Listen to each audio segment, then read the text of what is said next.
Chers camarades, bienvenue. Bem-vindos à Portugal. Je vais faire, pour commencer, une petite dédicace de l'ensemble de cette séquence à tous nos camarades portugais ou non portugais qui ont donné leur vie dans la résistance à la dictature salariste. Et je vais aussi citer les militants qui ne sont pas morts au combat, mais qui ont permis que la révolution se fasse.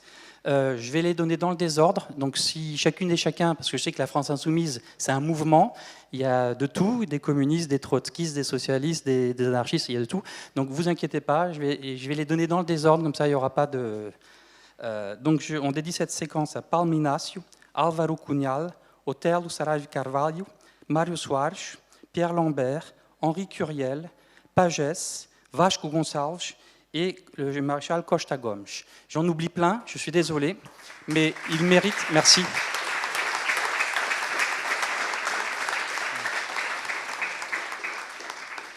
Et on va ajouter aussi tous les militantes et militants anonymes, ceux qui n'ont pas eu de médaille et qui sont aussi morts. Alors, on m'a demandé de le dire, donc j'ai un peu honte, mais je le dis comme ça. Il y a aussi d'autres militants, comme mon père, qui ont, dans la clandestinité et ensuite dans la Révolution, joué des rôles qui ne sont pas publics, mais qui sont essentiels. C'est un peu comme les camarades qui organisent ici.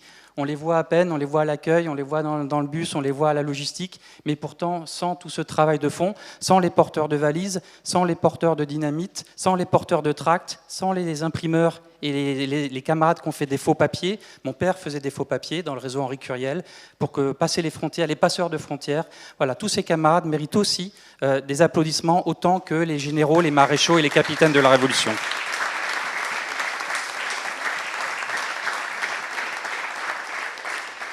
Merci pour eux et pour leur famille.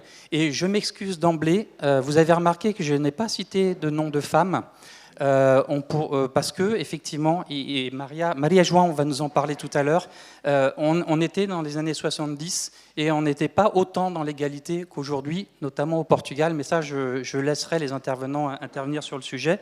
Mais on peut citer quand même le travail culturel d'intellectuels, et on va par exemple citer Sophie Admel-Breiner, qui était poète, qui était issue de la grande aristocratie portugaise et qui a hébergé des militants chez elle, qui a milité aussi dans l'ombre. Et il y en a un paquet comme ça, mais ça, je laisserai les intervenantes et les intervenants, au fur et à mesure de cette séance, leur rendre hommage en les citant de temps à autre dans leurs interventions. Alors, je vous présente justement notre table. Je vais commencer par Maria João. Maria João était militante à l'époque, elle était enseignante. Elle fait partie de ces femmes militantes que nous, on met en valeur aujourd'hui, mais qui, à l'époque, n'étaient pas mises en valeur comme il se doit. Donc, elle pourra nous exprimer tout à l'heure, dans son intervention, la participation des femmes dans la résistance avant la dictature, dans la Révolution et ensuite. Il y a Aires, sur ma gauche, qui, lui, est un camarade qui était militant étudiant, qui a été interdit d'université parce qu'il était dans la révolte de 62-66, 1962-1966, et qui ensuite a dû changer d'études pour pouvoir reprendre des études à Coimbra, qui a continué à militer, qui a dû s'exiler ici en France. C'est pour ça qu'il parle aussi français, entre autres. Et la francophonie et la France a eu un rôle très important dans l'accueil des camarades exilés ou qui ont dû se sauver du Portugal pour sauver leur peau.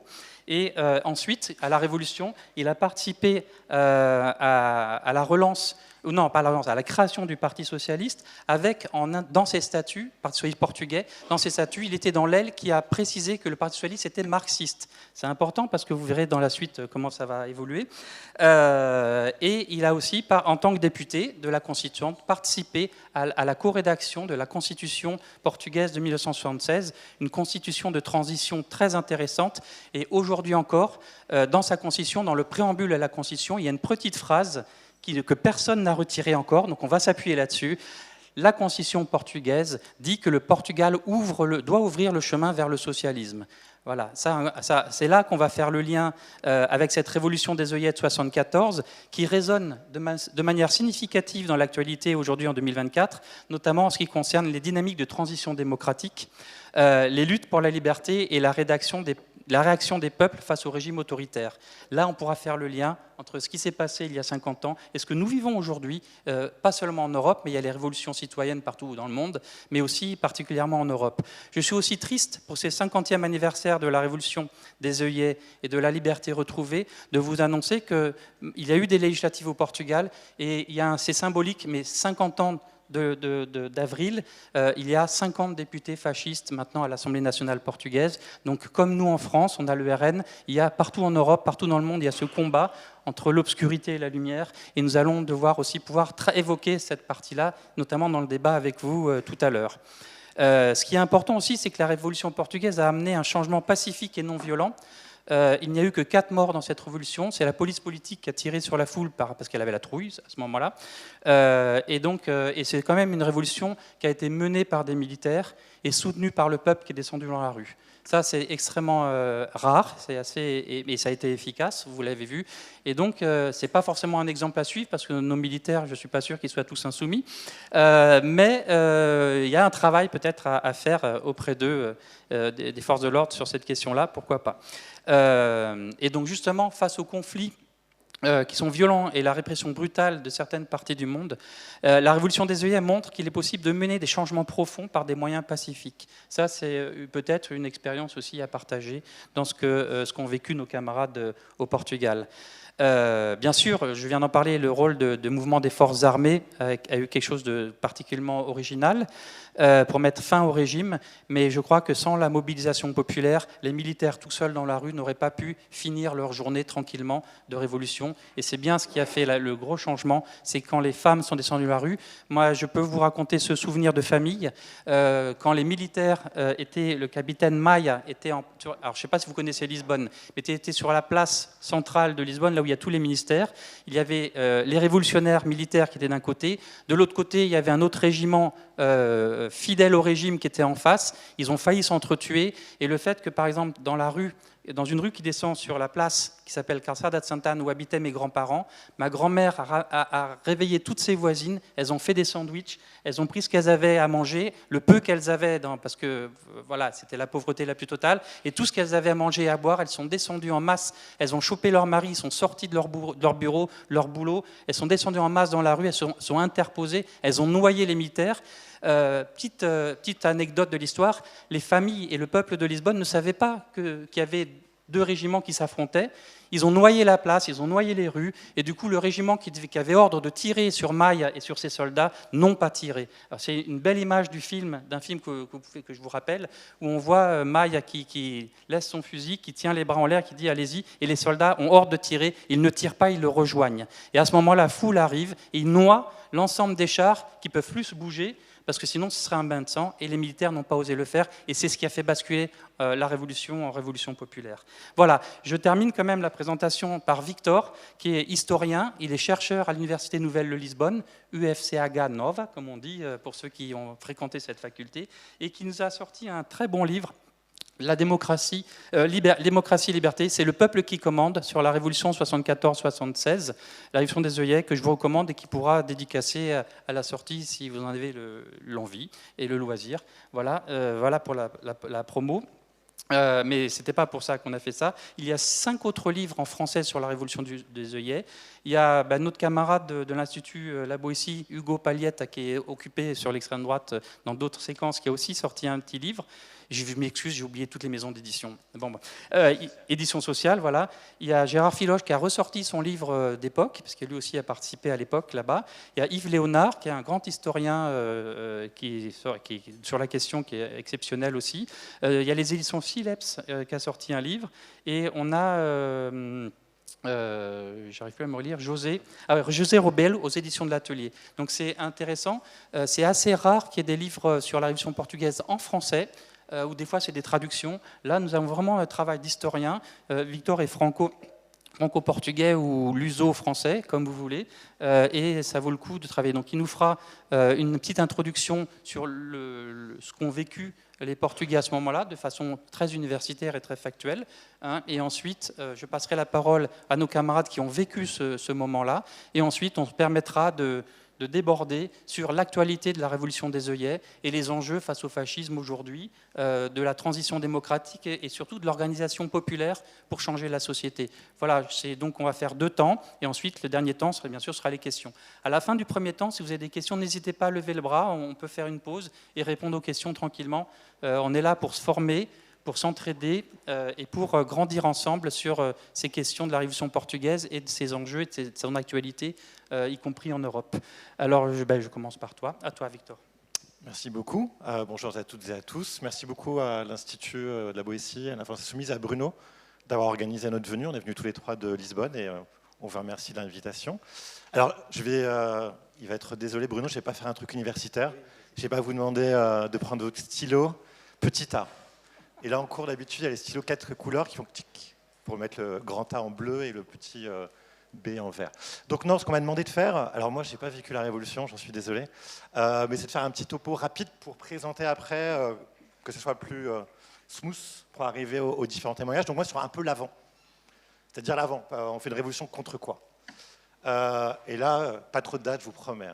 Et pas trop de noms, je vous promets. Et je vous l'ai dit en français, je ne fais pas l'accent portugais.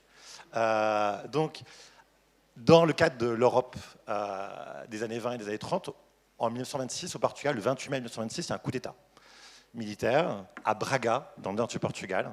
Après, j'ai fait un peu le côté de l'Oniplanet, et alors Braga, dans le nord du Portugal. Vous pouvez visiter le Bom Jesus, etc., etc. Donc les militaires font un coup d'État. Il y a une première république depuis 1910, qui est très instable.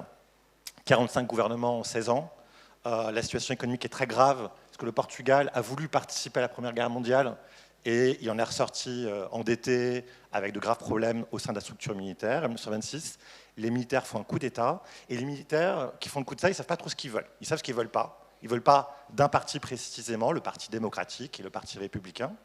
Et entre eux, il y a des gens plus à droite, des gens plus conservateurs, des gens qui veulent juste une république conservatrice, certains qui languent du côté du fascisme, certains qui languent du côté de l'Espagne. À l'époque, c'est Primo de Rivera. C'est une dictature corporatiste, conservatrice. Ils ne savent pas trop ce qu'ils veulent faire et ils ne veulent surtout pas du Parti démocratique.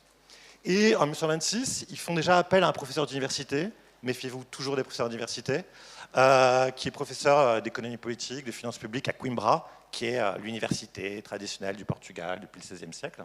Ce monsieur s'appelle Antonio de Oliveira Salazar. Il vient d'une famille modeste de la campagne. Il a été au séminaire, il aurait pu y rester, mais il n'est pas resté. Il a fait des études de droit à Coimbra et il devient assez tôt, assez jeune, professeur d'université à Coimbra. Et il est réputé dans les années 1920, et notamment il est soutenu par... Il intègre un parti catholique dans une première république très anticléricale. Et en 1926, il appelle pour ministre des Finances pour essayer de sauver les comptes publics. D'être le Bruno Le Maire de l'époque, sauver les comptes publics. Bon, Bruno Le Maire n'y arrive pas super bien, c'est filmé. Pardon Bruno. Donc, il reste 5 jours, parce qu'il se rend très vite compte que la situation politique est extrêmement instable, que les militaires, entre eux, ne s'accordent pas, et donc il s'en va. Ce qui lui permettra toujours d'avoir cette attitude, ce comportement de « Oh, le pouvoir ne m'intéresse pas, je ne suis pas accroché au pouvoir, moi ce que je veux c'est être un universitaire, faire mes articles tranquillement, etc. Ne me retenez pas, surtout pas. » Bon. Au bout de 2 ans, la situation économique ne s'améliore pas. Il le rappelle, les militaires au pouvoir. Et là, il va faire un discours qui est vous pouvez discuter, vous pouvez négocier, vous pouvez parler, etc. Mais quand je prendrai une décision, il faudra m'écouter et suivre. Et en fait, dès la première année, il réussit à faire une chose qui n'était plus arrivée depuis quasiment 15 ans. Il réussit à rendre le rêve de chaque gouvernant actuel depuis 50 ans en France un budget stable. Il a baissé les dépenses, il a augmenté les recettes, il a un peu bidouillé les chiffres et rend un budget stable dès 1929. Et donc, à partir de là, il va être présenté comme le magicien des finances, comme celui qui sait régler les comptes publics. Et ce Salazar, qui se présente comme un super technocrate, un super technicien, le professeur universitaire, en fait, il ne veut pas juste régler les finances publiques. Et petit à petit, à force de chantage, à force de pression, à force d'appui militaire, il va devenir en 1932 Premier ministre, et va être Premier ministre de 1932 à 1968. Donc pendant 36 ans. Et à partir de 1933, il impose un changement de régime, une institutionnalisation de la dictature qui s'appelait l'État nouveau. Et une constitution en 1933 qui est l'État nouveau. Et l'État nouveau qui va être fondé, alors on pourrait parler des heures, et notamment avec Hugo Palheta, au Portugal, si vous voulez mettre des historiens, ils voulaient qu'ils se tapent entre eux, vous n'êtes pas obligé de voir ça non plus, hein, mais c'est la question, il y a eu la même en France aussi, hein, sur Vichy, est-ce qu'il y a un fascisme en France? Au Portugal, c'est est-ce que le salazarisme est un fascisme? Je ne vais pas rentrer dans cette... c'est sans aucun doute un régime d'extrême droite, travail, famille, patrie, Dieu, un régime répressif, avec une police politique qui traquait tout ce qui était l'opposition, avec des prisons politiques, avec tous les militants qui étaient traqués, emprisonnés et qui passaient des années et des années en prison. Un camp d'internement qui a été ouvert au Cap-Vert, le Tarrafal, en 1936, où on a envoyé les anarchistes, les communistes, les républicains, et certains ils sont restés quasiment 10 ans, et un certain nombre d'entre eux ils sont morts.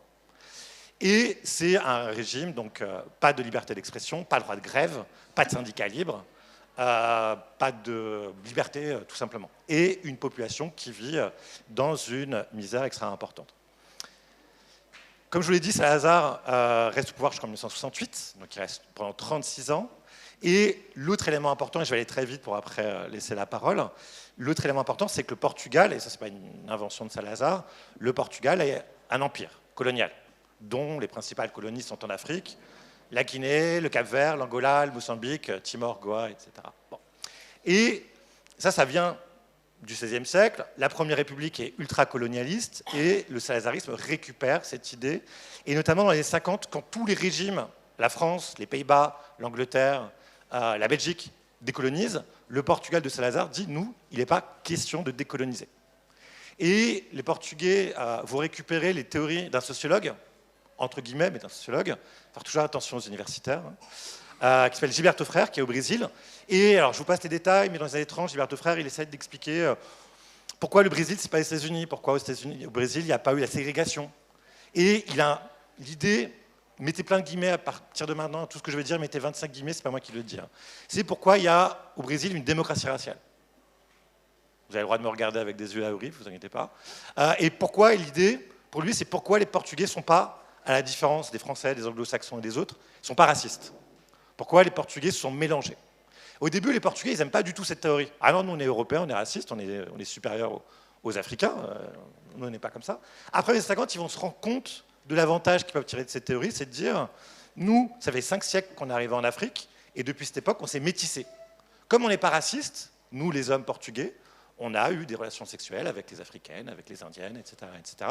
Et depuis 5 siècles, on a fait des sociétés métissées. Et leur pensée, Samba, tout ce que vous voulez, Carmen Miranda, qui était portugaise, etc. etc. Et cet argument leur permet de dire, nous, en Afrique, on n'a pas fait de discrimination, comme les méchants français, comme les méchants belges, comme les méchants sud-africains, avec l'apartheid. Nous, on n'est pas comme eux. Nous, il n'y a pas de racisme. Et il n'y a pas, d'un côté, les Africains, d'un côté, les Européens. Il y a une société multiraciale. Et à l'époque, le Portugal a une chance, c'est qu'ils ont une bonne génération de football, et notamment, ils ont un club de football qui est le Benfica, et un joueur notamment qui s'appelle Eusebio, qui est un des meilleurs joueurs de l'époque, qui est né au Mozambique, et ça peut vous paraître complètement absurde de parler de football, mais en fait, c'est quasiment la meilleure propagande. C'est-à-dire, ils disent, regardez notre équipe de football, le Portugal arrive 3e à la Coupe du Monde de 66, et c'est déjà une équipe très pluriraciale. Vous avez des joueurs blancs, des joueurs métis, des joueurs noirs, etc. Et ils disent, regardez, le Portugal, c'est ça, c'est cette équipe de football de 66 qui arrive 3e à la Coupe du Monde. Donc nous, on ne va pas décoloniser. On va rester en Afrique encore 5 siècles. Et parce que les gens sur place le veulent. Néanmoins, et là je vais accélérer, il y a des mouvements d'indépendance dès les fins des 50 des 1060, et éclatent ce qu'au Portugal on appelle les guerres d'outre-mer, les guerres coloniales ou les guerres de libération, les guerres d'indépendance. 61 en Angola, 63 en Guinée-Bissau avec le PAIGC d'Amilcar Cabral, 64 au Mozambique avec le Frélimo. Donc commencent ces guerres, et ces guerres vont être des guerres extrêmement sanguinaires. Le Portugal utilise, on est au même moment que le Vietnam, le Portugal utilise du napalm. Le Portugal fait des massacres sur les civils. Le Portugal a fait, comme ont fait les Français en Algérie, des déménagements forcés de population, on les met dans des villages de manière forcée. Donc c'est une répression extrêmement dure. Pour les propres Portugais, c'est extrêmement dur. 40% du budget est consacré aux guerres coloniales. Le service militaire, qui durait 2 ans, passe à 4 ans. Un jeune Portugais de 20 ans, à partir de 68, devait passer 4 ans de sa vie 2 ans de formation au Portugal, 2 ans dans les colonies, où ça pouvait être extrêmement difficile, notamment en Guinée. Et le 25 avril, il naît de quoi? Il naît que d'une partie des militaires, des officiers, se rendent compte, en 1974, c'est un grand pont, ça fait 13 ans que le Portugal est en guerre. 13 ans que le Portugal, sa situation se détériore beaucoup en Guinée, qui est un territoire au sud du Sénégal, est plus ou moins stable en Angola et se détériore en Mozambique. Et donc une partie de ces militaires, ça fait 13 ans. Pendant 13 ans, le Portugal perd des moyens. Les mouvements de libération sont de mieux en mieux formés et de mieux en mieux équipés. L'URSS, Cuba, la Tchécoslovaquie, la Chine vendent ou donnent des armes au mouvement de libération, tant et si bien que notamment en Guinée, les Portugais ont de moins en moins d'avantages technologiques, et qu'une partie de ces militaires savent la France n'a pas gagné la guerre en Algérie. Les Anglais, ils n'ont pas gagné en Malaisie. Les Américains, meilleure, plus grande puissance militaire au monde, ne gagnent pas au Vietnam. Comment nous, le Portugal, le pays le plus pauvre d'Europe occidentale, qui, dans les 15 dernières années, a perdu 1 500 000 habitants, 1 500 000 Portugais sont partis, notamment en France, alors que le pays compte 9 millions d'habitants, comment nous, on va gagner une guerre? Et au sein de l'armée, au sein de jeunes officiers, commence à naître à l'été 73, qu'on appelait le mouvement des capitaines, qui au début, c'est pour des raisons corporatistes, c'est pour la carrière militaire, mais très très vite, ça va se transformer, qui va être de dire l'élite politique, la dictature est aveuglée, elle veut continuer coûte que coûte cette guerre, refuse toute idée de négociation, et à la fin, en fait, c'est nous on va perdre la guerre et c'est nous les boucs émissaires. Et donc, à partir de 73, il y a un mouvement de jeunes capitaines qui ont une trentaine d'années. Ça fait 10 ans qu'ils sont officiers, qui se rendent bien compte qu'ils n'ont pas gagné la guerre et qui organisent, au début des années 74, au début, c'est juste pour essayer d'apporter des revendications, et très vite, ils vont dire le seul moyen de changer, c'est de faire un coup d'État. Celui qui va organiser le coup d'État, il a déjà été nommé, c'est Otelo Sarral Carvalho, il est né au Mozambique, il est rentré à l'armée, il est capitaine, il monte dans la carrière, il se rend compte que il faut arrêter cette guerre, que c'est une folie, qu'elle est injuste, qu'elle est archaïque, et en 3 semaines, il organise un coup d'État. Coup d'État, et je dis bien coup d'État, c'est-à-dire que pour eux, c'est prendre le pouvoir. L'idée, c'est de mettre une junte militaire au pouvoir et de faire une transition vers la démocratie. Et ce coup d'État, je n'ai pas avoir le temps de l'expliquer en détail, mais il se fait dans la nuit du 24 au 25 avril. Un des signaux qui passe à la radio pour que les militaires sachent, c'est une chanson que je ne vais pas chanter parce que je chante mal, qui s'appelle Golando la Villa Morena. Si vous voulez, à la fin, pour la chanter, sauf moi. Et donc, qui passe à minuit 20 à la radio, qui est le signal pour dire il faut sortir de vos casernes. Et ce qu'a raconté rapidement Bruno, c'est qu'il a un des principaux points à prendre, c'est Lisbonne, la capitale, où est le gouvernement. Et une chose que Tello, il avait quasiment tout prévu. Nous, on sort, eux, ils vont sortir, comment on les bloque? Ils avaient même pensé à rapter des chefs militaires. Bon, ça va échouer. Ils avaient tout pensé. Une des choses à laquelle ils n'avaient pas pensé, c'est la population. À 4h30, quand ils prennent la radio, ils font un message, ils prennent la radio, ils mettent des chants militaires, et ils disent une opération militaire en cours, restez chez vous, ne bougez pas. Et ils appellent les médecins à aller aux hôpitaux, parce qu'ils se disent s'il y a un bain de sang, il faut que les médecins soient dans les hôpitaux. Et quand ils disent ça, ils pensent que la population va rester chez elle. Et dès la matinée, en fait, une grande partie de la population de Lisbonne sort dans les rues et appuie tout de suite les insurgés. Au début, beaucoup de gens le disent, et peut-être le diront tout à l'heure, les gens, quand ils entendent la radio et qu'ils entendent des militaires, ils ne pensent pas que c'est la gauche qui va prendre le pouvoir. On est quelques mois après le Chili. Et tout le monde pense, ou beaucoup de gens pensent, que c'est l'extrême droite qui veut durcir la dictature, qui va prendre le pouvoir. Après, dès 8h du matin, ils parlent déjà de dictature, de liberté, etc. Donc les gens comprennent que c'est un coup d'État militaire qui va mettre fin à la dictature. Et donc, ce coup d'État devient une révolution dans la journée, parce que le peuple sort dans la rue, soutient les insurgés, donc entoure le siège de la gendarmerie nationale où s'est réfugié le dictateur, et dans la soirée, va assiéger le siège de la police politique pour obliger la police politique de se rendre. Et c'est là où la police politique tire sur la foule et tue 4 personnes et en blesse 50. Mais ce qui est extrêmement important, et ça rejoint un peu la conférence que Jean-Marc Schiappa a fait hier sur l'autogestion et la révolution, c'est qu'à la limite, certains des militaires, et celui qui prend le pouvoir le 25 avril au soir, c'est un général, Spinola, qui est aussi à gauche que vous êtes à droite, qui n'est pas du tout à gauche, et qui réussit à récupérer le pouvoir le 25 avril sur un ensemble de malentendus, et qui lui pense qu'il va pouvoir être le De Gaulle portugais et contrôler la situation et faire un passage à une sorte de 5e République portugaise musclée. Mais ce qui va se passer, et que personne n'avait attendu, c'est que d'une part, le 25 avril, le peuple sort dans la rue, et que dans les jours qui suivent, le peuple sort dans la rue. Dès le 27 avril, vous avez des habitants des bidonvilles tout autour de Lisbonne, et dans Lisbonne, il y avait une multitude de bidonvilles, en pleine ville. Parce qu'il y a eu un exode rural, la construction, il n'y avait pas assez de construction, etc. Et dès le 27 avril, une partie de la population a senti que en fait, le pouvoir, et notamment la police, n'est plus là. Et donc, ils occupent des logements vides.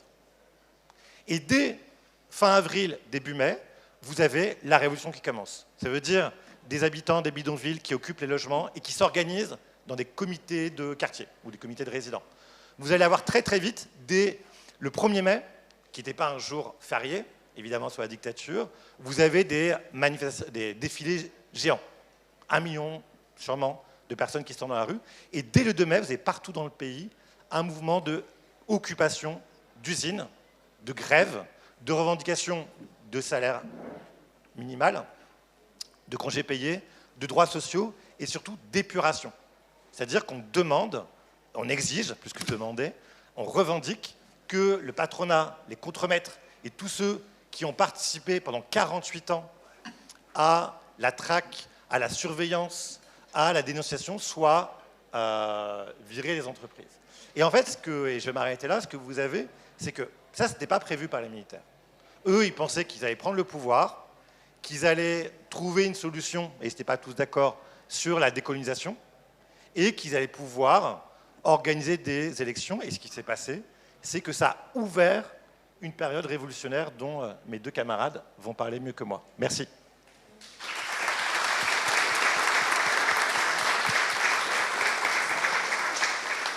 Alors, excellente transition, Victor. Tu as bien fait ton plan comme il faut quand même. Hein. Maria-Jean, ce quiser. Bravo, Victor. Non, c'est moi. Ouais. Non, c'est bien. C'est bien. OK.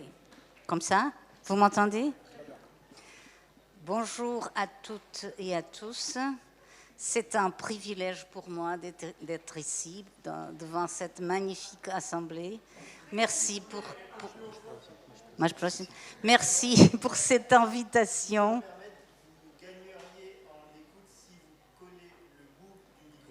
Comme ça? Ah, merci. C'est la technique. Merci, merci. Comme je vous disais, c'est un privilège d'être ici, devant vous. Merci pour cette invitation. Cet événement, c'est vraiment magnifique. Et si la révolution en Portugal, en 1974,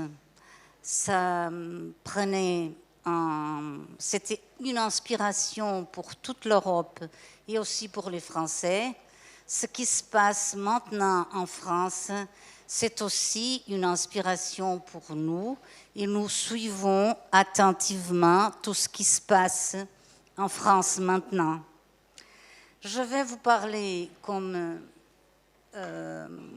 quelqu'un qui a vécu le 25 avril et la révolution dès le premier moment. Je croyais que c'était le temps, quand j'ai eu parlé de ce coup d'État, je croyais que c'était le moment que les choses changent et je vais vous expliquer ce que j'ai fait.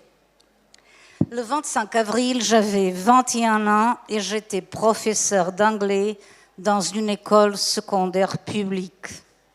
Je faisais 42 heures de cours par semaine avec un salaire de misère et soumise à l'arbitraire d'une directrice trop scrupuleuse à exécuter les ordres d'une dictature décrépite qui nous réprimait férocement. Pour vous donner un exemple, dans l'université que j'ai fréquentée, dès qu'il y avait des soupçons de mouvement d'étudiants, les couloirs du bâtiment étaient patrouillés par des policiers avec un chien à leur côté. Le 25 avril, on n'a pas eu de cours. Le matin, nous ne connaissions pas toujours l'ampleur du coup d'État. Il n'y avait pas de nouvelles à la télévision ou à la radio. Il n'y avait que des annonces demandant aux gens de ne pas descendre dans la rue. Comme Victor vous a expliqué, la situation était aussi inflammable que ces annonces disant ne sortez pas, ça n'a pas marché. Parce que nous en avions assez d'interdictions et de persécutions pour continuer à rester immobiles. Nous en avions assez de voir partir les jeunes hommes de nos familles et nos amis pour une guerre coloniale en Afrique où les atrocités étaient commises contre des populations sans défense, laissant des traces violentes sur les soldats qui étaient forcés de les commettre. Pour ces jeunes hommes de 21 ans, ce n'était pas la perspective de construire leur avenir qui les attendait. C'était la condamnation à participer à une guerre contre leur volonté. Beaucoup sont morts là-bas. Et ceux qui sont revenus étaient soit mutilés, soit en mauvaise santé mentale en raison du stress de la guerre qui les a accablés tout au long de leur vie.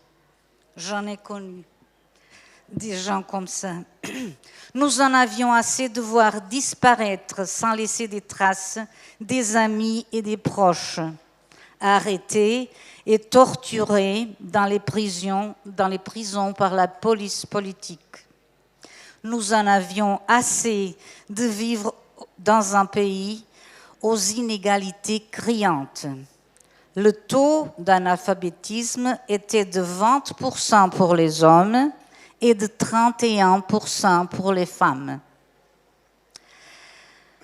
La mortalité infantile était la plus élevée d'Europe et 53% des logements ne disposaient pas d'eau courante ni d'égout. Seulement pour vous donner une idée. Donc, dans cette situation, je vous pose la question, est-ce que vous resteriez à la maison sans rien faire? Certainement non. Nous, on a fait le même. Comme une vague gigantesque et incontrôlable, la population est descendue dans la rue, rejoignant les militaires insurgés, fraternisant avec eux, comme Victor nous a expliqué, en encerclant les chars de combat qui entouraient les sièges du pouvoir où s'était réfugié le Premier ministre et d'autres membres du gouvernement, et ils ont tout bouleversé. En profitant de la brèche ouverte par le coup d'État, la population a immédiatement occupé l'espace public sans hésiter.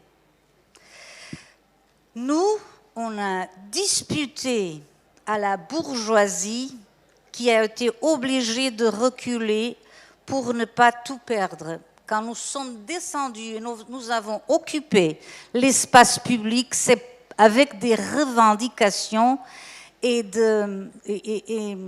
la sensation qu'il fallait changer les choses, qu'il fallait modifier tout ce qui était arrière nous.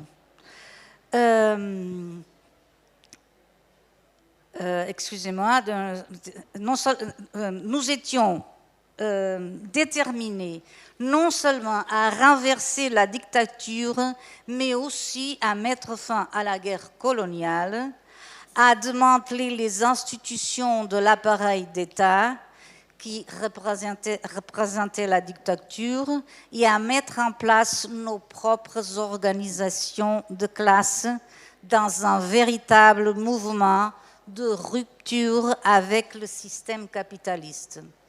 C'est le sentiment immédiat, c'est il faut être organisé, il faut faire élargir ce mouvement, il faut s'organiser de la façon la plus facile et la plus immédiate pour que ça soit efficace.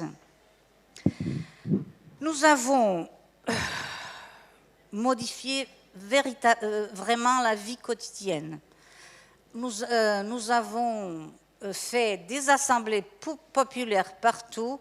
Comme Victor a expliqué, dans les bidonvilles, il avait beaucoup de bidonvilles à Lisbonne. Les gens ont commencé à occuper les logements qui étaient vides. Tout le monde est immédiatement adhéré à ce mouvement qui s'était, comme je vous ai dit, comme une vague qui ne s'arrêtait pas plus. On avait inauguré des mots qu'on n'est pas autorisé de prononcer. Liberté et démocratie. Le 26 avril, mon école était en ébullition. Les élèves avaient organisé une assemblée générale pour exposer leurs revendications et se débarrasser des profs fascistes. Nous, les profs, on a fait le même. Quelques jours plus tard, notre directrice a dû quitter son poste. Avec mes collègues, dans des assemblées de plusieurs écoles, nous discutions de la manière de mettre en œuvre une gestion démocratique dans les écoles et nous l'avons réussi, et en même temps de modifier les programmes scolaires de l'ancien régime. Partout dans le pays, les actions étaient identiques. Nous sentions que tout restait à faire et il n'y avait pas de temps à perdre. Dans la campagne, les latifondiums ont été occupés par les travailleurs agricoles. Des coopératives ont été constituées.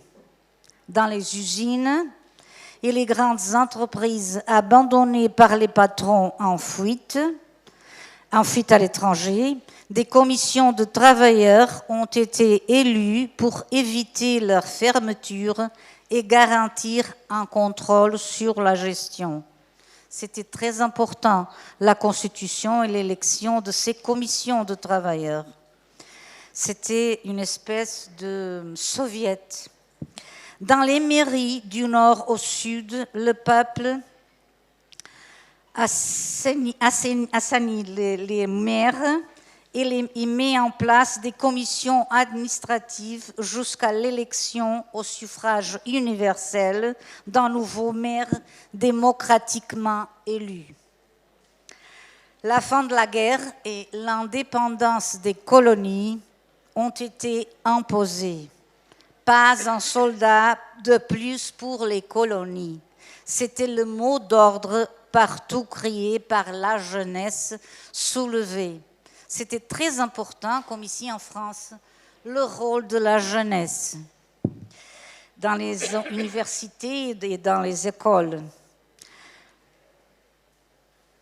Et ce qui concerne les partis politiques de gauche, le Parti communiste était le plus organisé, avec de nombreux militants actifs, mais soumis à une discipline stricte qui était parfois difficile à comprendre et à accepter.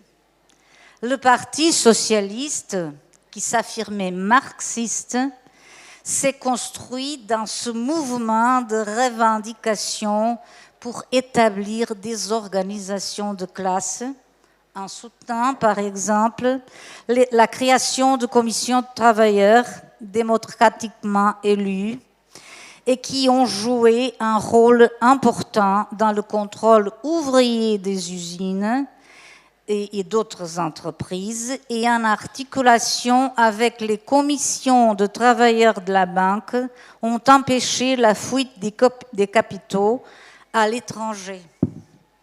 Le Parti socialiste, malheureusement, les directions du PS et du PC ont toujours encouragé la division dans la base. Lorsque les militants s'unissaient et travaillaient ensemble et parvenaient à aller plus loin dans l'obtention de revendications, leurs secrétaires généraux apparaissaient rapidement dans les débats télévisés pour exprimer des différences irréconciliables afin d'empêcher l'unité des deux partis ouvriers les plus importants. Cette division imposée par les directions a eu des conséquences dramatiques sur le déroulement du processus révolutionnaire. Tout au long du processus que j'ai décrit, il est impératif que je fasse une mention spéciale et que je rende hommage aux femmes qui, à côté des hommes, dans les rues, dans les entreprises, dans les écoles, dans les hôpitaux, dans les champs, se sont engagées dès le premier instant à mettre fin à l'exploitation du travail, aux inégalités et à construire un nouveau pays pour l'avenir de leurs enfants. Pour avoir une idée du rôle subalterne qui leur a été imposé pendant la dictature, je vous présente quelques exemples. Sans autorisation écrite de leur mari, elles ne pouvaient pas quitter le pays, ouvrir un compte bancaire ou accéder à certains postes dans la fonction publique. Les institutrices ou les infirmières n'étaient pas censées de se marier. Si elles voulaient le faire, il fallait une autorisation spéciale et le marié devait appartenir à une classe sociale recommandée et disposer de moyens financiers. Il n'y avait pas de congé maternité. Vous vous rendez compte ? Dans les usines ou à la campagne, ces salaires étaient toujours inférieurs à celui des hommes. Donc, quel magnifique combat nous avons mené et nous continuons de faire tous les jours pour arracher les droits et l'égalité dont nous jouissons aujourd'hui. Tellement nous avons appris. Quelle sagesse pour concilier travail, famille et activité politique. Je me souviens qu'une des grandes revendications, la première, c'était mettre de la bouffe sur la table. Mais une des très importantes revendications pour ces femmes, c'était l'accès à l'université pour leurs enfants. À cette époque-là, on avait seulement 3 universités au Portugal et c'était cher d'envoyer un jeune pour fréquenter l'université. Elle savait que l'accès à la connaissance, c'était le pouvoir aussi pour leurs enfants.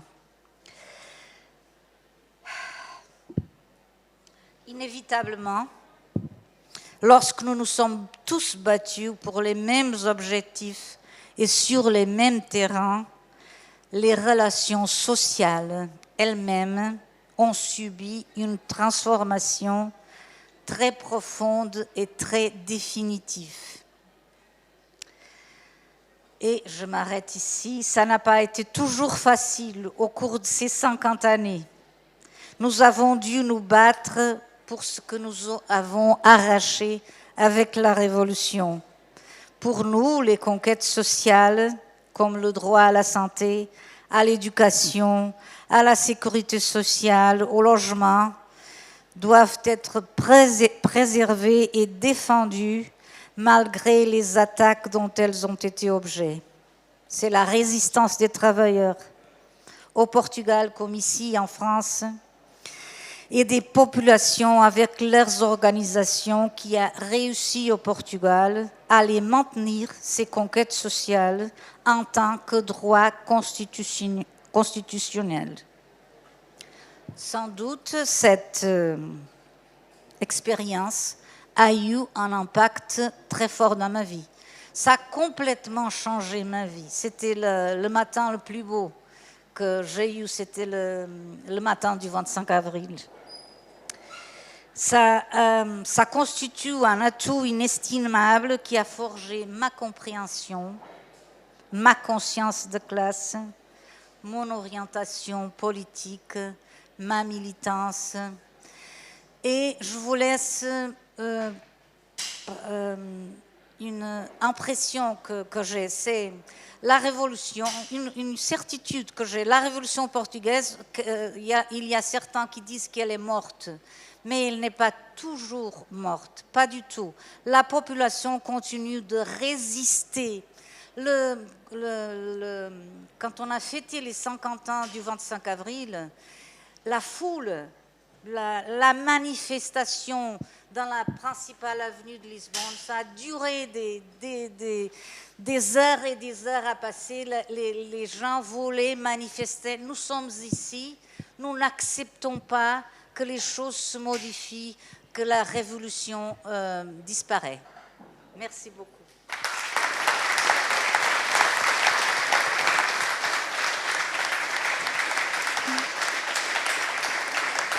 Merci Maria João. Et justement, tu as terminé ton intervention par le droit constitutionnel sur lequel vous appuyez pour continuer les luttes. Et justement, je passe la parole à Aires qui a participé à l'écriture de cette constitution de 1976. Bye. Bon.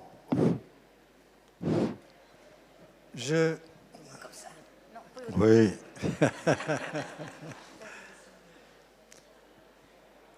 D'abord, je voulais remercier aux organisateurs et surtout aussi à tous ceux qui sont présents ici avec la chaleur qui est aujourd'hui de participer à ce débat. Je vais chercher d'être beaucoup plus rapide après ces interventions. J'aimerais témoigner ici en quelques mots comment un coup militaire déclenché par les capitaines d'Avril a ouvert les portes à une révolution à laquelle j'ai participé et qui a commencé à démanteler les institutions d'un régime de 48 ans de dictature menaçant de s'étendre à la voisine Espagne et créant les plus grands espoirs dans tous les peuples, spécialement en Europe. Aujourd'hui, quand la guerre devient l'élément central de la situation politique de la part des impérialismes dominants, visant à subordonner tous les gouvernements à leur politique, il est important de rappeler le moment qu'on vivait au Portugal à cette période.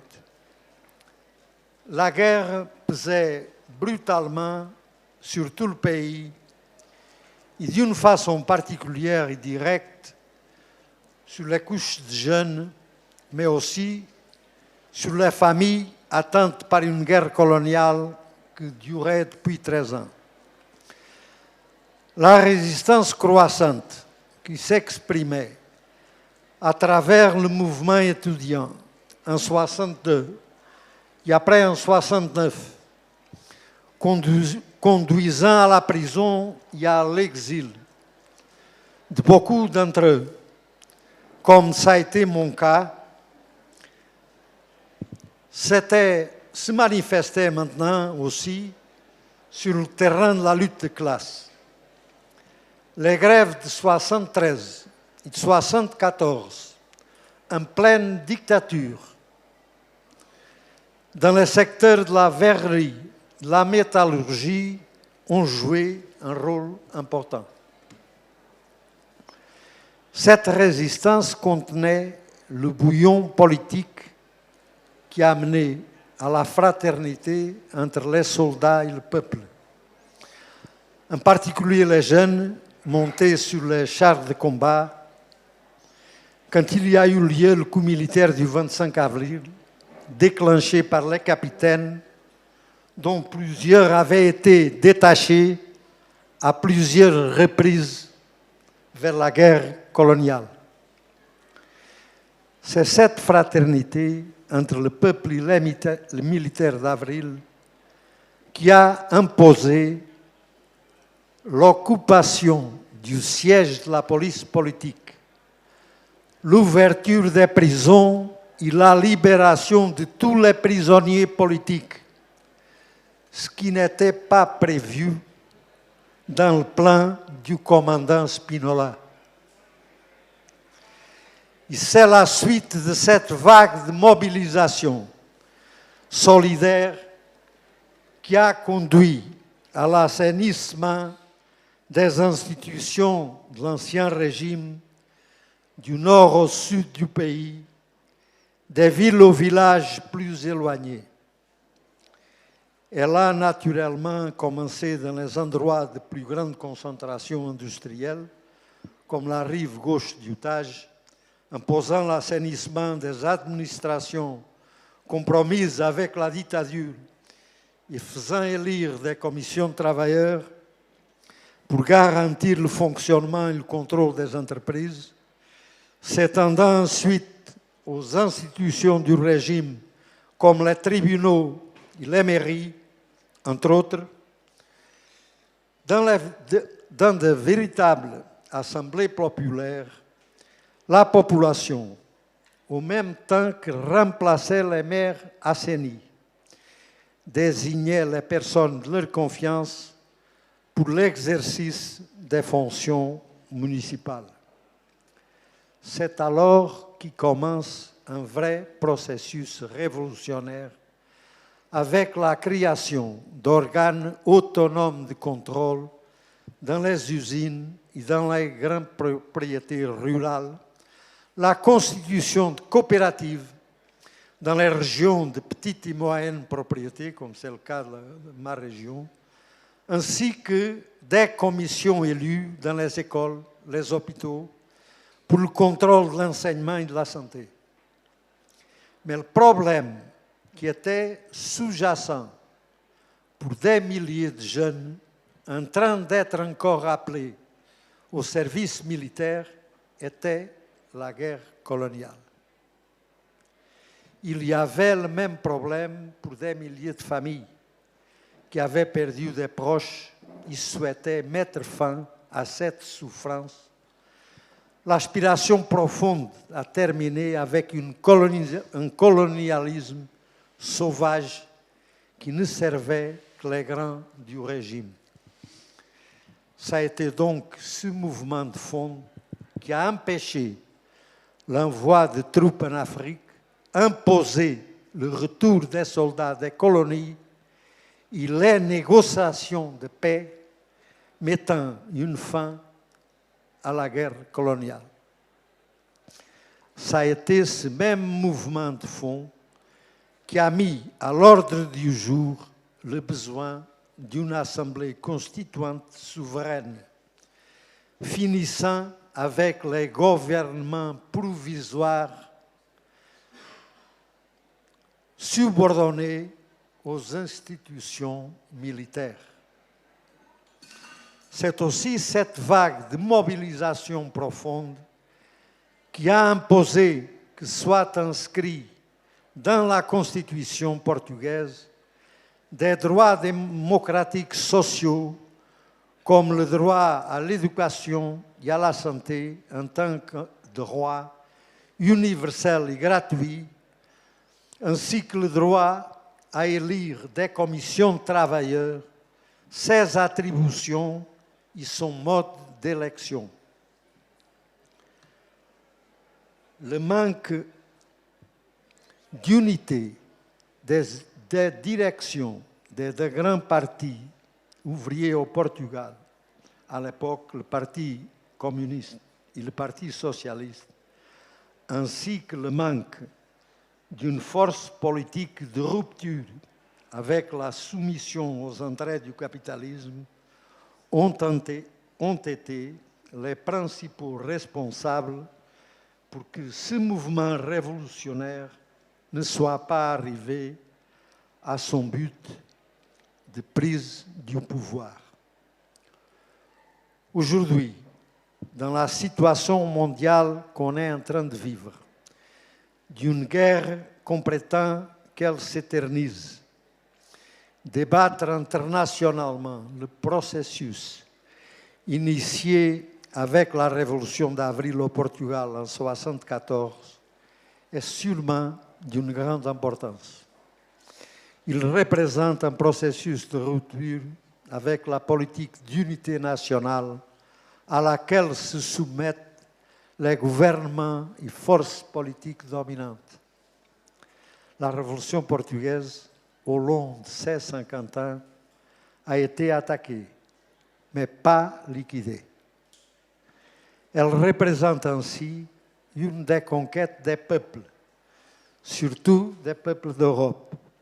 En particulier, elle peut être un point d'appui pour les peuples frères d'Espagne, dont les institutions de l'ancien régime franquiste n'ont jamais été démantelées et continuent à être utilisées, comme c'est le cas dans la justice, contre les travailleurs et les populations.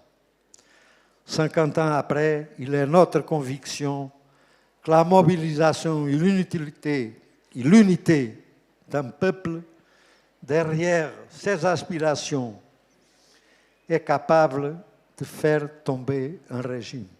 Vive la Révolution portugaise et ses conquêtes.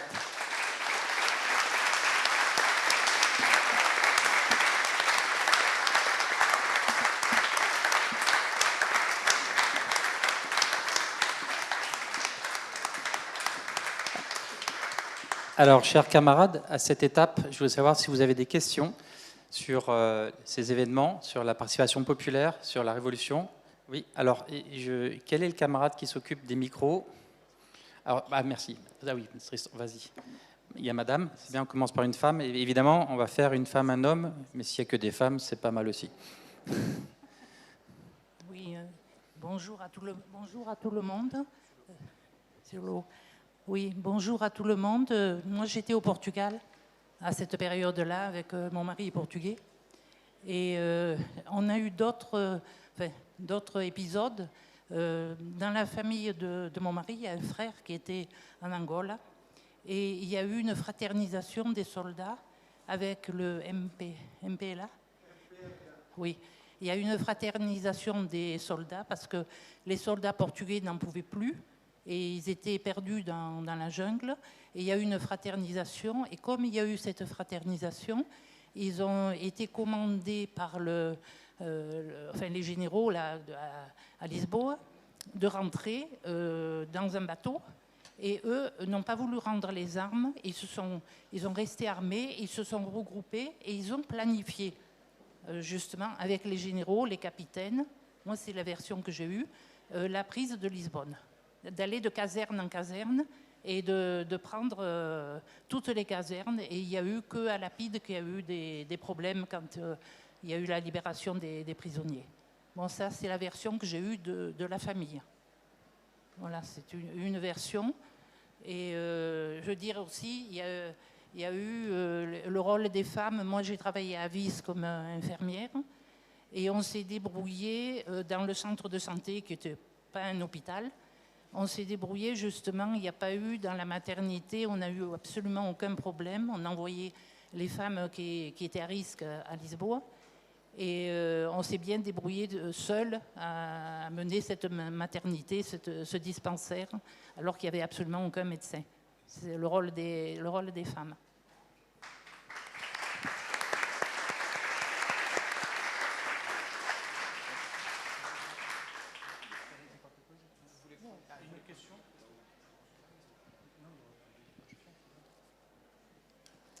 Bonjour. Moi, c'était plus une réaction pour continuer votre propos. En fait, je suis parti de la salle un petit moment juste pour vérifier bien les dates et pour vous donner un peu ce qui... Je vais essayer de parler sans que l'émotion en vienne. Vous m'entendez bien? Je me lève? Bon. Alors, je ne vais pas tomber. En fait, le 23 août 1944, c'était il y a 80 ans. Et il y a des républicains espagnols qui sont rentrés à 18h06 par la porte d'Italie à Paris. Et il y avait également des Portugais qui ont aidé à la libération de la France. Donc voilà, je trouve ça assez... je viens de regarder sur mon téléphone ça. Et en fait, cette compagnie, c'était la 9e compagnie de division blindée de la 2e division blindée du général Leclerc, qui est rentrée par la porte d'Italie, qui est arrivé à l'hôtel de ville et qui a embrassé les forces françaises de l'intérieur, qui étaient déjà sur place pour libérer Paris. Voilà, c'est tout ce que je voulais dire.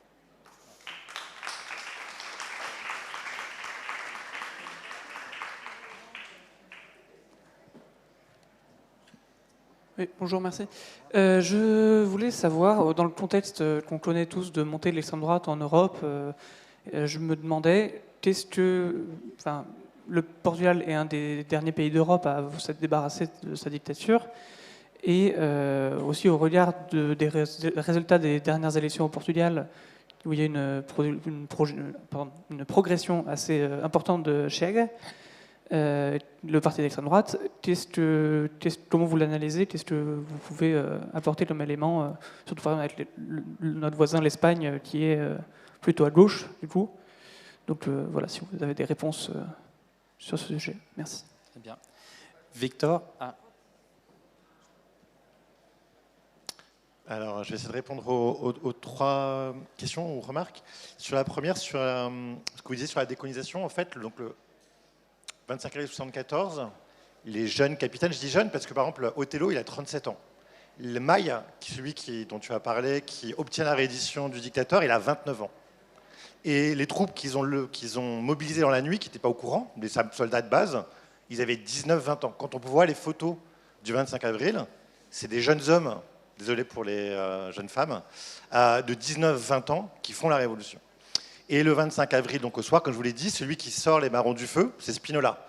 Pourquoi Spinola? Parce que Spinola, ça a été le gouverneur et le chef militaire en Guinée-Bissau entre 68 et 73, là où la guerre elle était la plus difficile. Là où les Portugais risquaient vraiment de perdre la guerre. Et Spinola, il démissionne en 73, qui ne veut pas être le général qui va perdre une des colonies. Et Spinola, il avait essayé de négocier, de trouver une négociation avec Senghor, le président du Sénégal, et Caetano a refusé. Il a dit, grosso modo, les armées sont faites pour faire la guerre, et les guerres, vous pouvez les gagner, vous pouvez les perdre. Mais moi, je ne vais pas négocier avec les terroristes. C'est ce que lui dit Caetano. Et donc Spinola, il sort de Guinée en 73, il reste bien sûr dans l'armée, on lui trouve un poste, et en février 74, il sort un livre, qui s'appelle Le Portugal et le futur, où il dit grosso modo, les guerres coloniales ont une solution politique. Il faut trouver quelque chose. Il faut trouver une solution. Et Spinola, il ne veut pas décoloniser. Spinola, il regarde beaucoup du côté de la France.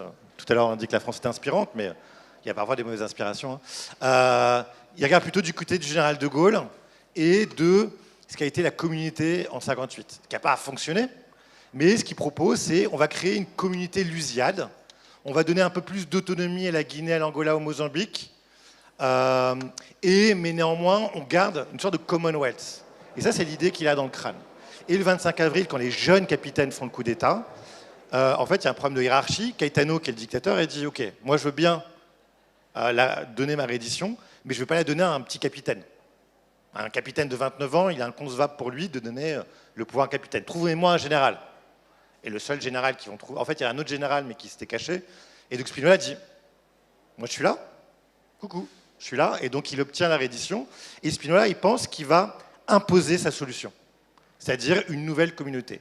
Et comme vous avez dit, madame, en fait, en Afrique, les militaires, les jeunes soldats, qui donc, je vous rappelle, devaient faire 4 ans de service militaire, qui se retrouvent au fin fond de la Guinée, au fin fond du Mozambique, au fin fond de l'Angola, est-ce qu'ils ont envie de mourir pour créer la communauté lusiade de Spinola? Est-ce que vous pensez que les mouvements de libération, quand il y a le 25 avril au Portugal, ils se sont dit « Ah, on arrête la guerre, c'est fini ». Non, au contraire, ils ont durci la guerre. Parce qu'eux, ils avaient C'était le moment ou jamais de prendre des positions pour imposer les meilleures conditions possibles aux Portugais. Et donc, ce qui s'est vite passé, c'est que Spinola, il va dire pendant quelques semaines, non, non, ma solution, on va l'imposer, on va négocier avec les différents mouvements de libération qui ne voulaient pas négocier avec lui. Et en fait, ce qui s'est passé, c'est que l'armée a implosé. Les soldats, comme vous disiez tout à l'heure, ont refusé, en Guinée, au Mozambique, de sortir. Il y a eu des moments de fraternisation entre militaires portugais, surtout en Guinée, et la plupart des militaires, ce qu'ils voulaient, c'est juste rentrer chez eux, au Portugal. Et donc Spinola, il va essayer, mais en fait, en juillet, il va devoir admettre que en fait, l'armée ne suit plus. Et que si ça continue comme ça, en fait, ils vont strictement plus rien négocier, et donc il vaut mieux partir et essayer de négocier tant qu'il y a encore quelque chose à négocier, et notamment les colons. Il y a environ 600 000 colons en Angola, au Mozambique, et vont essayer de décoloniser. Donc en fait, ce qui va se passer, c'est que le Portugal va être forcé d'accepter l'indépendance des colonies. Donc la Guinée-Bissau l'obtient en septembre 1974, le Mozambique en juin 1975, et l'Angola, je vous parle d'idée principale, le 11 novembre 1975. Après, ça passe bien se passer en Angola, notamment. Parce qu'en Angola, il y avait 3 mouvements de libération qui vont très très vite se faire la guerre entre eux. Sur ce que vous disiez tout à l'heure, effectivement, il y a eu... donc, la 9e DB, la 2e DB et la 9e division, c'est surtout des Espagnols. Mais il y a effectivement quelques Portugais. Pourquoi? Parce qu'en fait, il y a la guerre civile espagnole qui a été extrêmement importante pour le Portugal. Tant pour l'opposition, parce que pour l'opposition à Salazar, ils pensaient que si les républicains gagnaient, il y avait ensuite moyen que la République espagnole les aide à mettre fin à la dictature. Et ça a été aussi extrêmement important pour Salazar, qui ne voulait surtout pas qu'il y ait de république en Espagne, et donc qui a beaucoup aidé Franco. Et il y a plusieurs milliers, on n'a pas vraiment les chiffres, parce qu'en fait, bon, vous connaissez tous ici la Brigade internationale, etc., sauf que les Portugais, quand ils ont rejoint les troupes républicaines, ils n'ont pas été intégrés dans la Brigade internationale, mais directement dans l'armée espagnole. Avec l'idée qu'en fait, ils comprennent l'espagnol, etc. Donc, en fait, on ne sait pas très bien combien de milliers de Portugais ont combattu du côté espagnol, et un certain nombre de Portugais donc, ont combattu avec les Républicains, et ont vécu ce qu'ont vécu les Républicains en 1939, la déroute. Et il y a beaucoup de Portugais, notamment, qui ont été internés à Gurs, notamment, et dans d'autres camps. Et donc, il y a les Portugais qui, comme certains républicains espagnols, ont commencé la guerre en 1936, et en grosso modo, il en a été en 1945. Et qui ont participé, ont été internés, participé à la résistance, et notamment participé à la résistance au FFI, au FTP ou au FFL. Et donc, il y a un bouquin qui est sorti il y a quelques mois au Portugal, qui estime à 500 le nombre de Portugais qui auraient participé à la résistance. Le chiffre est sûrement supérieur. 500, ça ne vous paraît pas beaucoup, mais dites-vous qu'à l'époque, il n'y avait que 20 000 Portugais en France. Donc 500 sur 20 000, ça fait une proportion non négligeable. Et 500, c'est un chiffre à minima. Et pour terminer sur la question, entre guillemets, d'actualité, effectivement, donc pendant longtemps, en tant qu'historien, la question que m'on posait parfois, jusqu'en 2019, jusqu'à 5 ans, c'était pourquoi il n'y a pas d'extrême droite au Portugal? Parce que jusqu'en 2019, même en 2019 d'ailleurs, l'extrême droite au Portugal faisait moins de 1%. Ça nous ferait rêver ici, je pense, que l'extrême droite soit à 1%. À la limite, 2, voire 3. L'extrême droite est à 1%. Et évidemment, la réponse qu'on pouvait donner, c'est que, et à la différence, le camarade l'a évoqué, la différence avec l'Espagne, c'est que le Portugal, ça a été une rupture totale et complète et radicale avec le passé dictatorial. Il n'y a pas eu, comme en Espagne, les élites franquistes qui vont négocier l'oubli, le pardon, etc. Ah non, ils ont tout perdu. Après, le Portugal, l'épuration, pour en reparler, par exemple, Caetano, le dictateur, il a été envoyé au Brésil. Il n'y a pas eu de grand jugement après le 25 avril. Mais grosso modo, ils ont tout perdu. Et pendant la Révolution, les crimes de la dictature, par exemple, les archives de la police politique sont ouvertes à tout le monde depuis 1994. Les historiens espagnols rêveraient de pouvoir consulter même accéder aux archives franco, c'est compliqué en Espagne. Au Portugal, les archives Salazar sont ouvertes à tous, elles sont même en partie numérisées depuis 1994. Et donc, il y a une rupture totale et complète. Il y a eu un travail, alors qu'on pourrait dire insuffisant, mais quand même sur la mémoire. Il y a eu des livres blancs sur la répression qui ont été publiés. Il y a, il y a beaucoup de ratés, hein, mais il y a notamment à Lisbonne une des anciennes prisons, la Aljoub, qui est devenue un musée de résistance. Péniche, qui était une prison, qui est devenue depuis quelques mois seulement une prison. Et donc, le passé dictatorial a été connu. Et on ne peut pas faire comme si on ne savait pas ce que faisait la police politique, la PIDE, les tortures, c'est relativement connu. Et effectivement, néanmoins, ça n'a pas empêché que donc, le parti d'extrême droite que vous avez évoqué, Cheg, Cheg avait a été créé en 2019, un député en 2019, 12 en 2022, 50 en 2024. Passe de 1,30% à 18% en seulement 5 ans. Et pour ça, alors, il y a plein de trucs. Donc, d'une part, Cheg a obtenu, c'est bizarre, des gens qui sont capables de mettre dans des villes, partout, des énormes pancartes, des affiches très agressives. Il y a de l'argent qui vient sûrement de l'extrême droite internationale et qui finance et qui forme des militants d'extrême droite, dont leur principal dirigeant, André Ventura. D'autre part, il y a un contexte qui explique les dernières élections. Alors, vous n'êtes peut-être pas spécialiste de l'actualité politique portugaise, mais en novembre 2023, le Premier ministre socialiste, António Costa, qui avait gagné les élections 2022, a démissionné parce que son nom, le ministère public, avait indiqué qu'il y avait une affaire d'attribution frauduleuse de marché de lithium, de mines de lithium, a dit qu'il y avait une enquête en cours et que le nom d'António Costa était impliqué. Et le Premier ministre portugais, alors ça peut paraître bizarre en France, on a une certaine tolérance à la corruption dans nos élites politiques, ni une ni deux, le jour même, Costa s'est démis de ses fonctions, a dit « mon nom est il dit qu'il est innocent, et a priori depuis, il n'y a rien qui est sorti. Mon nom est impliqué dans une affaire de corruption, je ne peux pas rester au pouvoir, parce que mon nom est indiqué dans la justice. » Et le président de la République, qui est de droite, alors que rien n'y obligeait, que le Parti socialiste qui était au pouvoir et qui a une majorité absolue depuis seulement 1 an et demi, avait proposé différents noms de Premier ministre, parce que ils ont la majorité, a décidé de dissoudre les élections, l'Assemblée, et de convoquer des élections. Et en plus, alors, en France, nous on convoque des élections extrêmement rapides. Ça a été en novembre et les élections étaient en mars. Et en fait, ce qui s'est passé, c'est que les électeurs portugais, il y avait quand même un certain nombre d'affaires et de scandales. Alors la justice est extrêmement lente, donc pas jugée. Il y a une sorte de halo de corruption, de scandale, et le principal argument de l'extrême droite, c'est la corruption. C'est ça leur principal argument. C'est que les élites politiques, PS, PSD, qui est le parti de droite, sont corrompues. Et effectivement, cette affaire, alors depuis, on s'est rendu compte que dans les écoutes téléphoniques, il parlait bien d'un Costa, mais c'était un autre Costa, qu'en fait au Portugal, on s'appelle Pereira, Costa, Silva, et un peu tous les mêmes noms, donc en fait, c'était pas le bon. Et en fait, depuis, il ne s'est rien passé. Costa, comme vous le savez, Costa, depuis, est devenu président du Conseil européen. Et l'extrême droite a beaucoup appuyé, et vous avez aussi comme en France. Alors, au Portugal, il n'y a pas encore un empire Bolloré tel quel. Ah, je ne peux pas lutter contre les champs, moi. Il n'y a pas un empire Bolloré tel quel, mais les médias portugais jouent extrêmement des faits divers, et donc il y a cette idée d'une insécurité et tout, donc il y a un contexte qui a beaucoup aidé l'extrême droite, donc qui a explosé ces derniers mois. Et il faut que j'ajoute à cela, le Portugal a été, comme vous le savez probablement, extrêmement touché par la crise économique et financière de 2008. Le chômage a explosé, il y a eu 18% de chômage au début des années 2010. Il y a une chose que les Portugais pensaient qui n'arriverait plus, c'est que dans les années 2010, il y a eu 900 000 Portugais qui ont immigré, alors que le Portugal a 9 millions d'habitants, donc 10% de la population est partie. Et le Portugal est un pays avec de fortes inégalités et où le salaire minimum est de 800 €.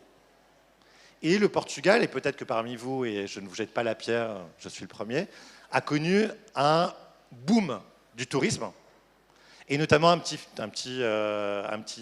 application que j'utilise moi le premier, qui s'appelle Airbnb, qui a fait qu'une ville comme Lisbonne est une des villes les plus touchées par Airbnb, et ce qui a fait exploser les loyers, parce qu'en fait, une grande partie du marché locatif est passée à Airbnb, et de la location ou de l'achat, parce qu'il y a aussi, le Portugal est devenu un pays à la mode, notamment pour retraités, je ne dis rien contre le retraité français, mais le gouvernement de droite avait exonéré d'impôts les retraités français, donc il y a eu un boom de retraités français, mais aussi de riches américains. Le Portugal s'est vendu comme la Californie de l'Europe, etc. Donc il y a beaucoup d'étrangers riches qui sont installés. Et donc le Portugal est un pays où il est parfois difficile pour sa propre population de vivre dans ses propres villes. Lisbonne et Porto, c'est extrêmement difficile. Et donc il y a un contexte social et économique qui alimente une certaine colère qui s'est tournée notamment vers l'extrême droite. Pardon. Alors, il restera un peu de temps, je vous demande de rester. On va tous aller en face, ne vous inquiétez pas, dans quelques instants. Attends, je croyais que tu voulais poser une question tout à l'heure. Il a répondu? Bon, super, ben voilà. Donc, je vais passer la parole à ARS. Vas-y. Très rapide, parce que je pense que dans l'essentiel, Victor a répondu, mais à la question sur la montée de l'extrême droite au Portugal. Les 50 députés, je dois dire qu'il y a une responsabilité dans la politique des anciens gouvernements du Parti socialiste qui avaient une majorité absolue au gouvernement et qui n'avaient donné aucune réponse sur le terrain de la santé, de l'éducation, de l'habitation, mais en particulier au niveau de l'éducation avec des manifestations de l'enseignement, des enseignants, au niveau de la santé avec des médecins en lutte pour leurs droits, avec des hôpitaux fermés, comme en France, bon, mais au Portugal d'une façon. Et un gouvernement qui avait une majorité absolue et dont cette majorité avait été donnée exactement pour éviter la majorité de droite. Et en réponse à ça, dans les élections suivantes, suivies au processus de montée au Premier ministre, avec la collaboration du président de la République, qu'il faut rappeler, qui était l'ancien secrétaire général du parti de la droite portugaise, du PSD, avant d'être président de la République. Il a été le secrétaire général du PSD, qui est le parti de la droite actuellement au gouvernement. Et donc, il n'a pas passé une éponge là-dessus. Sauf qu'il assume l'hypocrisie claire de l'Église. Et avec son rôle, c'est ça aussi qui a fait qu'une partie importante d'une population fâchée a voté. Il y a eu un indice d'abstention très grand aussi, qui a eu un vote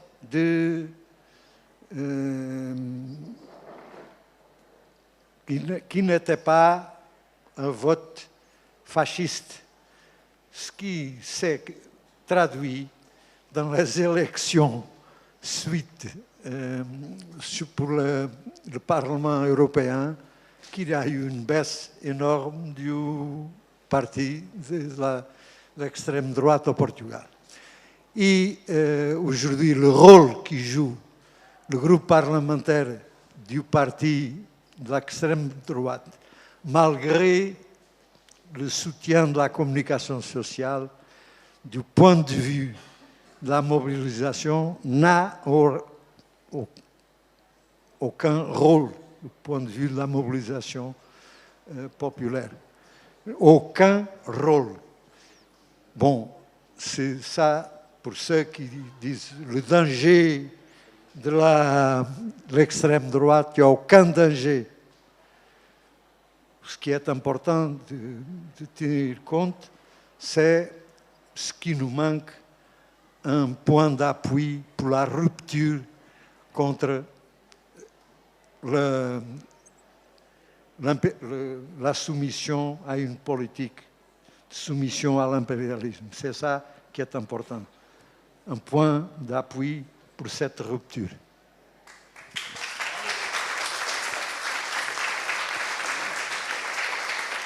Alors, chers camarades, bien sûr, en si peu de temps, on ne peut pas évoquer tout, mais je voudrais marquer le coup quand même sur la suite. Et aujourd'hui, c'était aussi le titre, 50 ans après, que nous dit la révolution des œillets portugaises. Avant les 50 ans après, au Portugal, comme dans toute l'Europe, on a subi la crise de 2008-2010, souvenez-vous. Et au Portugal, ça a été fracassant, Victor l'a dit, il y a eu 10% de la population qui a émigré, notamment les jeunes, mais il y a eu une réaction à ça. En 2012, il y a eu le mouvement qui a mis 500 000 personnes à Lisbonne dans la rue. C'était jamais vu depuis la Révolution. Et c'est une réminiscence du pouvoir populaire, de la volonté du peuple d'intervenir dans la politique. C'est ce que Jean-Luc appelle les révolutions citoyennes. Il y a eu ce mouvement en mars 2012 qui était la Geração Arrasca, la génération à l'arrache. Et c'est les jeunes, des jeunes qui sont auto-organisés. Donc là, on revient encore sur l'auto-organisation de la population avec ces valeurs de la liberté, ces valeurs du 25 avril, ces principes, parce que c'est devenu des principes non seulement constitutionnels, des droits sociaux, mais des principes de si ça ne va pas, on s'en mêle et on y va et on fracasse tout. Il y a eu ça. Malheureusement, les partis de gauche, y compris notre partenaire, le Bloc Esquerda, le bloc de gauche, le PS, le PC, mais surtout le PC et le bloc de gauche, où de nombreux militants et dirigeants de ces mouvements étaient à l'initiative de ce mouvement Geração Arrasca, Génération à l'arrache. Quand ils ont vu 500 000 personnes, au début on pensait, et je me souviens que la direction, à l'époque c'était le parti de gauche, il n'y avait pas encore la France Insoumise, m'avait envoyé, j'étais sur place, donc j'étais avec ces jeunes dirigeants, et qui étaient, eux, membres soit du PC, soit du Bloc, soit des mouvements étudiants. Et ils ont organisé ça avec l'aval de tous les partis. Et au bout de 500 000 personnes, et à la fin de la soirée, les dirigeants politiques se sont sentis dépassés. Et les jeunes qui ont monté ça ont fait « Waouh, mais qu'est-ce qui m'arrive ?» Nous, on s'attendait à une manif, 1000, 10 000 personnes, on fait une manif, on râle, c'est normal, anti-libéral, anti-machin. Non, 500 000 personnes. Et donc, ça a créé quelque chose. Malheureusement, les partis politiques, en tant qu'institution, n'ont pas suivi et ils ont commencé à s'engueuler, qu'est-ce qu'on en fait de ce mouvement, etc. Ils auraient dû laisser, et là c'est moi qui parle tout seul, laisser les choses se développer, faire comme à la Révolution, des comités étudiants, des comités de citoyens, des comités ouvriers, laisser déborder les choses. Et malheureusement, ils ont serré les choses et le mouvement s'est tari. Mais je ne désiste pas, je pense que ça va ressurgir. Parce que c'est dans la culture aujourd'hui populaire du Portugal. Comme nous, on a la culture populaire révolutionnaire de la Grande Révolution française ou de la Commune de Paris. Eux, ils ont la leur aussi. Et je pense, et ça c'est une ouverture d'espoir, je ne sais pas ce qu'en pensent nos camarades, mais il va falloir qu'on lâche le micro. Mais je pense que... Alors, Internet ne marche pas, je ne peux pas vous mettre Grande la Vila Morena parce qu'on l'aurait bien chanté. Mais l'esprit est là. Dans cette chanson, il y a tout aussi. Dans l'œillet rouge, il y a tout aussi. Il y a le pacifisme, la beauté de la fleur, la beauté de la révolution, la beauté de l'engagement, mais il y a aussi le fait qu'au bout de la fleur, il y a quand même un fusil. Et attention, extrême droite, attention, dictateurs, libéraux, néolibéraux, etc. On est là. Et le peuple, quand il doit sortir, Maria João, on l'a dit, cette année, la manif de commémoration des 50 ans de la Révolution, il y a eu, pareil, une foule multiple énorme. Nous, on a eu aussi, aux élections, la révélation, parce que pour moi c'était la révélation, on s'attendait tous à ce que les fachos gagnent les élections. Il y a eu ce mouvement de participation électorale qu'on n'a pas vu depuis, je crois, 1981. Donc il y a de l'espoir à avoir. Et je pense vraiment que nos camarades portugais, ils ne vous l'ont pas dit, mais hier on préparait la réunion, ils ont eu un coup de fil du président de leur mairie locale, parce qu'ils se battent pour préserver un médecin dans leur centre de santé. On est dans les mêmes luttes, et donc on est dans le même mouvement. Et ce mouvement citoyen, cette révolution citoyenne qu'on appelle nos neveux et qu'on travaille au jour le jour dans nos groupes d'action sur nos territoires, eux, à leur façon, ils le font aussi. Voilà. Et je pense que c'est là où ils sont un exemple pour nous, la révolution des œillets. On est aussi un exemple pour eux dans cette France insoumise, dans ce mouvement qu'on crée. Et là, on est main dans la main et on est en train de recréer un internationalisme militant. Et même sans créer d'international structuré, on crée une internationale militante, une internationale citoyenne. Et je pense que là, c'est la grande leçon qu'on peut tirer de la révolution d'avril 1974 et de ce qu'on est en train de faire en même temps. Je vous remercie.